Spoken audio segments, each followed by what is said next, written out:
Hello student, this is science chem. आज हमारा topic रहेगा Faraday second law. First law हमने अच्छे से डिस्कस किया, जिसमें हमने ये देख लिया कि इलेक्ट्रोड यानी कि कैथोड और एनोड पर कोई भी सब्सटेंस डिपॉजिट हो रहा है, लिबरेट हो रहा है, तो उसका जो मास है वो पूरा पूरा डिपेंड करेगा, यानी कि कितना ग्राम डिपॉजिट हो रहा है या कितनी अमाउंट में वो लिबरेट हो रहा है। लिबरेट होने का यानी कि गैस बन रही है, डिपॉजिट होने का मतलब यानी कि इलेक्ट्रोड के ऊपर कुछ सॉलिड जमा हो रहा है। वो पूरा पूरा डिपेंड है, डायरेक्टली प्रोपोर्शनल है किसके, चार्ज की। तो ये फर्स्ट लॉ में हमने डिस्कस किया, न्यूमेरिकल हमने सोल्व किया। आज है सेकंड लॉ। सेकंड लॉ में डिफरेंट क्या आएगा कि फर्स्ट लॉ में हमारे पास इलेक्ट्रोलिसिस का एक सिंगल सेटअप था, एक ही बीकर था, दो ही इलेक्ट्रोड थे, एक ही तरीके का केमिकल था। सेकंड लॉ में क्या आने वाला है, एक से ज्यादा इलेक्ट्रोलाइट सेटअप होंगे, एक से ज्यादा बीकर होंगे और अलग अलग इलेक्ट्रोलाइट होंगे। क्लियर, यानी कि सीरीज के अंदर उनका एक कनेक्शन होता है। तो देखते कैसे डिफाइन होता है। तो हेडिंग रहेगा Faraday second law, Faraday second law. ठीक है, अच्छे से हेडिंग लगाइए, देखते हैं। ओके, तो मेन पॉइंट ये है कि फर्स्ट लॉ में हमारे पास एक सिंगल इलेक्ट्रोलाइट होता है, एक इलेक्ट्रोलिसिस प्रोसेस हो रहा होता है उसी इलेक्ट्रोलाइट में। अब हमारे पास अलग अलग इलेक्ट्रोलाइट होंगे, अलग अलग इलेक्ट्रोलिसिस होगा डिफरेंट डिफरेंट सिस्टम के अंदर। क्लियर, लेकिन उनमें एक मेन पॉइंट होगा, वो किसको लेके, इलेक्ट्रिसिटी को लेके। Clear, okay. तो अब देखिए कैसे डिफाइन करते हैं, यानी कि when more than one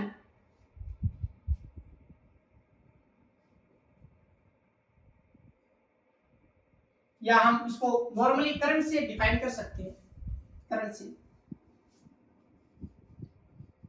when same amount of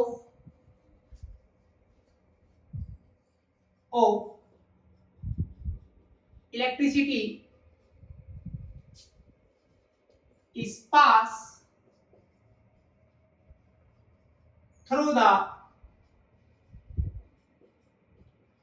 different electrolyte। ठीक है, मैं किसके अकॉर्डिंग लिख रहा हूं डेफिनेशन, इलेक्ट्रिसिटी के according. when same amount of electricity is passed through the different electrolyte which is connecting series, then the amount of substance deposit or liberate is directly proportional to the equivalent mass। equivalent mass देखिए क्या कि same amount of current पास करना है, same amount of current यानी कि electricity pass करना है।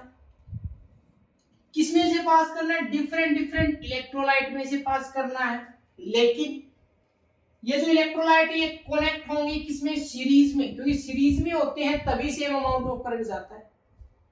Clear, उसके बाद क्या है कि जो सब्सटेंस डिपॉजिट हो रहा है, लिबरेट हो रहा है, वो डायरेक्टली प्रोपोर्शनल होगा किसके, इक्विवेलेंट मास के।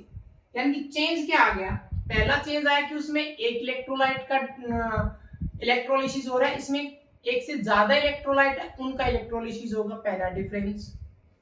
दूसरा, उसमें जो डिपॉजिट हो रही चीज वो डिपेंड कर रही थी किस पर, अमाउंट ऑफ चार्ज पर। लेकिन इसमें वो डायरेक्टली प्रोपोर्शनल किसके, इक्विवेलेंट मास किसका, जो सब्सटेंस जो डिपॉजिट हो रहा है, जो लिबरेट हो रहा है। Clear, okay. तो अब फॉर्मूला क्या बनेगा, फॉर्मूला यही बनेगा कि जो चीजें हमने उनमें W से रिप्रेजेंट किया था, यानी कि अमाउंट ऑफ सब्सटेंस इन ग्राम, तो जो W होगा वो डायरेक्टली प्रोपोर्शनल होगा किसके, इक्विवेलेंट मास, इक्विवेलेंट मास के क्या है वो डायरेक्टली प्रोपोर्शनल है। अब ये कैसे हुआ इसको देख लेते हैं। तो दो अलग अलग सेटअप बना लेते हैं, जैसे कि दो इलेक्ट्रोलाइट ले लेते हैं समझाने के लिए। एक तो ले नहीं सकते क्योंकि एक होगा तो फैराडे लॉ का फर्स्ट लॉ काम करेगा, दो होंगे तो सेकंड लॉ काम करेगा। तो दो बनाए, हर एक में क्या है, हर एक में दो दो इलेक्ट्रोड है, इलेक्ट्रोड तो दो रखने ही पड़ेंगे, एक एनोड रखना पड़ेगा और एक कैथोड रखना पड़ेगा। ठीक है, तो दो दो इलेक्ट्रोड बना दिए, वही एक एनोड और एक cathode. Same amount of current देना है तो कनेक्शन किससे किया जाएगा, सेम बैटरी से किया जाएगा। क्लियर। तो अब मैंने कनेक्शन किया, इसका कनेक्शन यहां है, इसका कनेक्शन यहां है और इनको कनेक्ट किया है आपस में। अब जरा देखिए, ये प्लस है ये माइनस है, तो ये कौन सा टर्मिनल हो गया पॉजिटिव, ये कौन सा टर्मिनल हो गया नेगेटिव। अब अगर ये पॉजिटिव है, ठीक है, ये पॉजिटिव टर्मिनल बना है तो ये ऑटोमेटिक क्या बनेगा नेगेटिव बनेगा। क्लियर। और अगर ये नेगेटिव बना है तो ये क्या बनेगा पॉजिटिव बनेगा, क्योंकि एक इलेक्ट्रोलाइट सिस्टम में एक बीकर में दोनों एक जैसे तो हो नहीं सकते। तो यहां भी कंफ्यूजन हो जाती है, इसको भी ध्यान से देख लेना। ऊपर कनेक्शन बैटरी के साथ है, ये प्लस है तो ये माइनस है, क्योंकि दो प्रोसेस होते हैं, एक में ऑक्सीडेशन है रिडक्शन, तो अपोजिट है दोनों, एक कैथोड है दूसरा एनोड है, यानी कि एक प्लस है तो दूसरा माइनस। तो ये पॉजिटिव तो ये नेगेटिव, ये नेगेटिव तो ये पॉजिटिव, यहां से नेगेटिव तो ये पॉजिटिव। चलिए, इनमें अलग अलग फिल किया जाएगा, चलिए अलग अलग फिल किया जाएगा। ओके,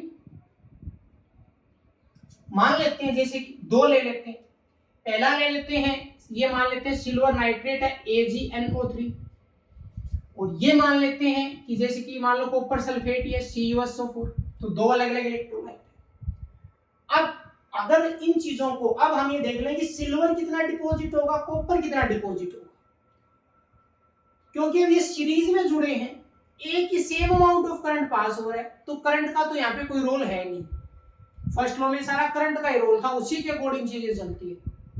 करंट कम ज्यादा कर दो, क्योंकि वहां एक सिस्टम था, यहाँ पे दो है, दोनों एक साथ जुड़े हैं, तो करंट का यहाँ पे कोई रोल नहीं है। आप कम पास करोगे तो दोनों में एक जैसा ही आएगा, ज्यादा करोगे तो दोनों के लिए होगा, यानी कि अमाउंट दोनों की एक साथ बढ़ेगी, दोनों की घटेगी, एक साथ इंक्रीज होना एक साथ डिक्रीज होना, क्योंकि सीरीज में।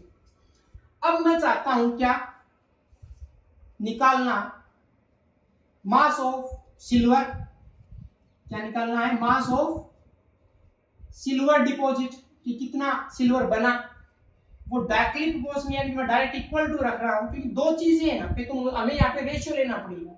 वो किसकी इक्वल होगा, इक्विवेलेंट मास ऑफ सिल्वर के डिवाइड, अब यहाँ पे रेशियो है, ये रेशियो क्यों आया उस पर भी बात करेंगे,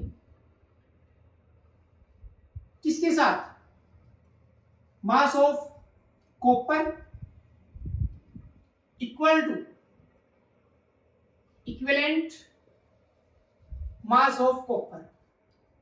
आप सोच रहे हो कि ये कैसे बना, ये ऐसे बना क्योंकि अगर मान लो कि एक होता तो फर्स्ट लॉ के अकॉर्डिंग चीजें जाती। अब अगर चीजें फर्स्ट लॉ के अकॉर्डिंग जा रही है तो मान लो मैं सोल्व करता हूं, मैं फर्स्ट लॉ के अकॉर्डिंग सोल्व करता हूं, पहले मैं सिल्वर नाइट्रेट को सोल्व करता हूं।